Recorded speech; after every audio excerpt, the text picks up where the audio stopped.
दादी ने चॉकलेट के बहाने से अपनी पोती के साथ जो जुल्म किया है उसे जानकर आप हैरान हो जाएंगे। 7 साल की छोटी बच्ची हंसती खेलती हुई दादी के पास आती है और दादी को कहती है कि दादी मुझे चॉकलेट चाहिए। दादी ने कहा चलो बेटा मैं तुम्हें चॉकलेट दिलाती हूँ। और उसके बाद जो होता है वो सबके दिलों को दहला देगा। बच्ची ने कहा कि कुछ लोगों ने मेरा हाथ और पैर कसकर पकड़ लिया और मैं कुछ बोल ही पाती उससे पहले ही मेरे प्राइवेट पार्ट पर ब्लड चला दिया। आपको जानकर ये हैरानी होगी कि ऐसा केवल एक छोटी बच्ची के साथ नहीं होता है, बल्कि ऐसी सैकड़ों छोटी बच्ची है जिनके साथ ये हरकत की जाती है। यौन इच्छा को दबाने के लिए नॉर्थ गोवा में रहने वाले लोग ऐसा छोटी बच्ची के साथ करते हैं और इसे खतना कहते हैं। खतना विशेषकर मुस्लिम वर्ग के लोग करते हैं, जहाँ पुरुषों या फिर महिलाओं के जननांगों के एक हिस्से को काट दिया जाता है। अब नमस्कार, मैं नेहा चौधरी कैमरा पर्सन विशाल के साथ और आप देख रहे हैं जनता जंक्शन। नॉर्थ गोवा में रहने वाली एक औरत मासूमा रानावली कहती हैं कि दुनिया भर में मुस्लिम पुरुष का खतना बेहद आम है, लेकिन कई ऐसे मुल्क हैं जहां महिलाओं का भी खतना किया जाता है। खतने में पुरुषों और महिलाओं के जननांगों के एक हिस्से को काट दिया जाता है। मासूमा कहती है कि जिस दिन मेरा खतना हुआ था उस दिन मैं बहुत रोई थी और उस वक्त इतना दर्द मुझे झेलना पड़ रहा था कि मुझे लगता था इससे बेहतर मेरी जान निकल जाए।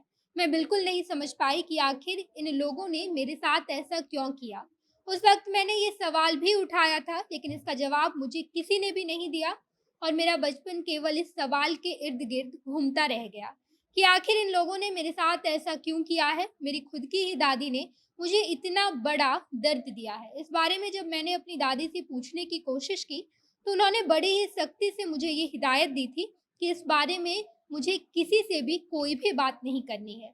फिर कुछ समय बाद मुझे ये पता चला कि मेरी तीनों बहनों के साथ भी दादी ने यही करवाया है। मासूमा आगे कहती है कि मैंने अपने जीवन के 30 साल बस यही सोचने में बिता दिए कि आखिर मेरे साथ ऐसा क्यों हुआ था और मेरी बहनों को भी इस दर्द का सामना करना पड़ा है। लेकिन हम इस बारे में कभी कोई बात नहीं करते थे। दादी ने बड़ी सख्ती से हमें समझाया था कि इस बारे में आपस में भी हमें कोई भी बात नहीं करनी है। जिसके बाद एक दिन मैं ऐसे ही अखबार पढ़ रही थी और मुझे एफजीएम के बारे में एक आर्टिकल मिला। हर दिन अखबार पढ़ने की आदत थी, तो मैं उस आर्टिकल को पढ़ रही थी कि आधे आर्टिकल तक पहुँचते-पहुँचते मुझे सीधे मेरे 7 साल की उम्र याद आ गई और अचानक मुझे याद आया कि मेरे साथ भी तो यही हुआ था जो इस आर्टिकल में लिखा हुआ है।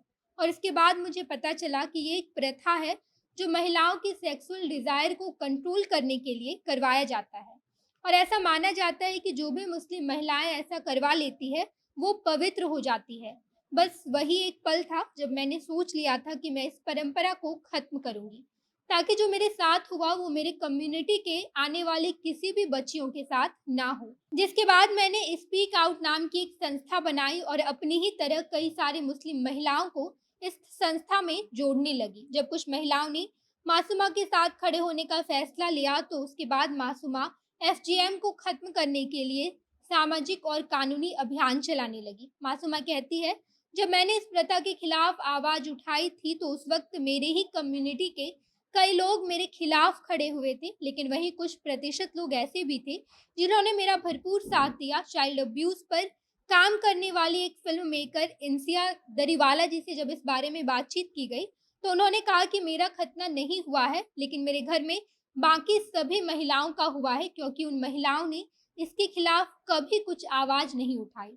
इस वजह से मैंने खतना जैसे टॉपिक पर फिल्म बनवाने का फैसला किया। रिसर्च के सिलसिले में मैं सूरत गई हुई थी और वहाँ मैंने एक 7 साल की बच्ची के खतने के बारे में सुना, तो मैंने उनसे मिलने का सोचा और उसके घर पहुँच गई। इस बारे में पूछने पर छोटी बच्ची बहुत डर गई। फिर मैंने उसकी माँ से पूछा कि बच्ची के साथ आपने ऐसा क्यों किया है? तो वो कहने लगी मेरे साथ भी ऐसा ही हुआ था, इसलिए मैंने अपनी छोटी बच्ची के साथ भी ये करवाया है। बाकी भारत में खतना को लेकर अभी तक कोई भी कानून नहीं बनवाया गया है। बस इसके खिलाफ 2017 में सुप्रीम कोर्ट में एक अपील दायर की गई थी, जिस पर अभी तक कोई भी फैसला नहीं आया है। बाकी आप इस बारे में क्या सोचते हैं? कमेंट बॉक्स में बताइएगा। आगे की खबरों के लिए जनता जंक्शन देखते रहिए। धन्यवाद।